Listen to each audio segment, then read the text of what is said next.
This is Rovin RE/MAX. RE/MAX Crossroads First Realty 3. I'm Linda Montgomery, and I'm roving around North Texas, highlighting all the people, places, and things that make this a great place to live and invest in real estate. Joining us today is Scott Drescher with Highlands Residential Mortgage. Hi, Scott. Hi, Linda. Thanks for having me today. Certainly. Let's talk just for a few minutes about what everybody worries about. How much does buying a house really cost? Okay, so let's go ahead and start with the most basic. You've got your down payment, your closing costs, and then you have your prepaid items. So the down payment is going to be whatever it takes to get to pay the cash portion of the purchase price. So if you're paying $100,000 and you're putting 3% down, it's 3% of $100,000, $3,000, and you finance $97,000. So that's your basics right there, the down payment. Then you have closing costs.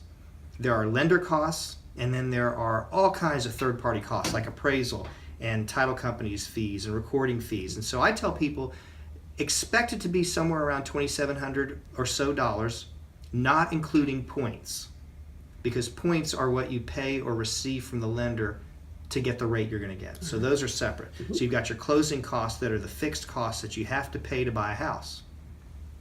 Then you've got your prepaid items.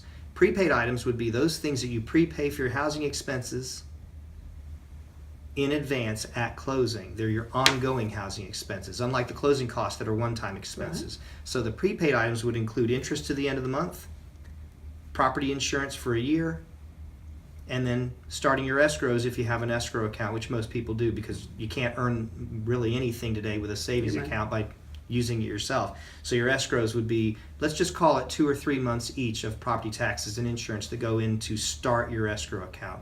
Those are your prepaids. Now what I didn't include would be points, because you may pay no points. A lot of people pay no points. You may decide you're going to be in a house long term, and so you're going to pay points to buy down the rate, because it's an upfront fee that saves you monthly for the rest of the term of the loan. Right. Or you may go the opposite way. I'm going to be in the house a short term, and I'm going to raise the rate and have the lender give me points, and I use it to pay toward closing costs or prepaids. The one thing the lender can never pay for, the seller can never pay for, nobody can pay for, would be the down payment itself. All right. Then when the buyer starts thinking about, I've got a 30-year loan, over the life of the loan, how does a buyer really calculate what it's going to cost him? Well, I would have to say that the most important thing to consider is not so much what the total interest cost is going to be or what the total of the payments would be. They are disclosed by a lender. Yes. But to me, the most important thing is, am I getting the quality service that I need to get the loan done at a decent interest rate, and the payment is something that I can afford? Because it really comes down to, over time, inflation is going to make that monthly payment seem smaller and smaller as our incomes rise, because inevitably over the long term, inflation causes everybody's incomes to rise, the property value to rise, property taxes will go up, insurance costs will go up, and the principal and interest part of the payment with this low interest rate environment really is not going to be that significant over the long term. Now, you mentioned the down payment is something that no one can pay for you. Some time ago, buyers could get a gift. Is that no longer possible? Didn't mean nobody. I meant nobody who's an interested party to the actual transaction. So the interested parties cannot. That would be the seller, the realtor, the title company.